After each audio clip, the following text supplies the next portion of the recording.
UP के आगरा में 5 साल की बच्ची से दुष्कर्म हत्या के मामले में कोर्ट ने 2 दोषियों को फांसी की सजा सुनाई है।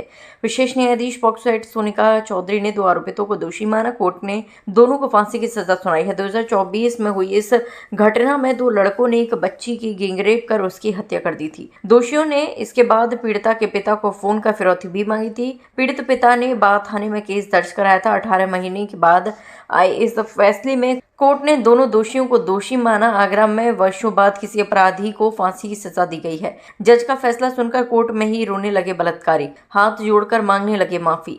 कोर्ट के बाहर वकीलों और वादियों की भीड़ को देखते हुए अदालत की सुरक्षा काफी बढ़ा दी गई थी। दोषियों ने 2024 में नाबालिग बच्ची के साथ वहशीपन की हद कर दी थी, जिसके बाद कोर्ट ने इस दुर्लभ से दुर्लभतम अपराध मानते हुए दोषियों को फांसी की सजा सुनाई। अपना परिचय दे दीजिए।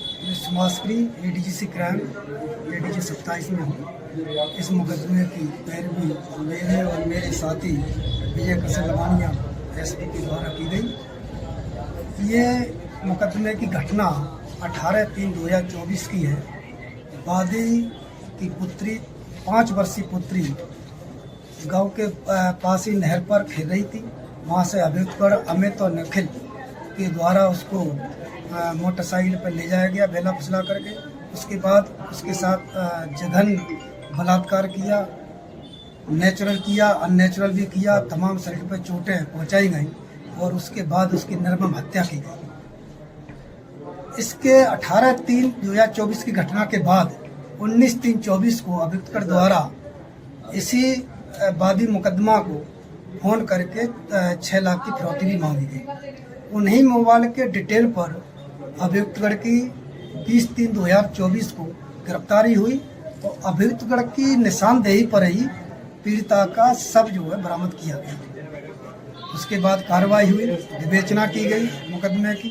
विवेचना के दौरान यहाँ माननीय न्यायालय में बहुत लगभग 20-25 दिन में ही चार्जशीट अंतर्गत धारा 363, 364A, 302, 201, 376 DB IPC 5M/6 और 5G/6 पोस्को अधिनियम में चार्जशीट सबमिट की गई।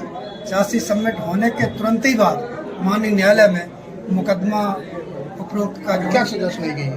क्या सजा सुनाई गई? अब वो विचारण हुआ। विचारण के दौरान पूरा 18 गवाह अभियोजन की तरफ से प्रस्तुत किए गए।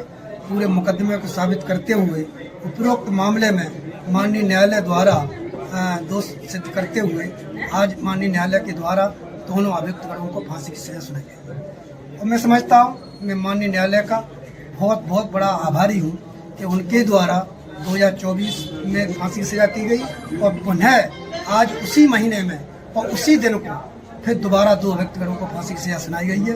इससे देश में बड़ा एक संदेश जाएगा कि ऐसी जघन्य मामलों में अगर इस तरह की सजा होती रहेगी तो मैं समझता हूँ तो वो जो कलकत्ता जैसी मेडिकल छात्रा के साथ जो जजमेंट हुआ, जो घटना हुई, उसके आलोचना हुई और ऐसे जजमेंटों की चर्चा होगी और सराहना होगी।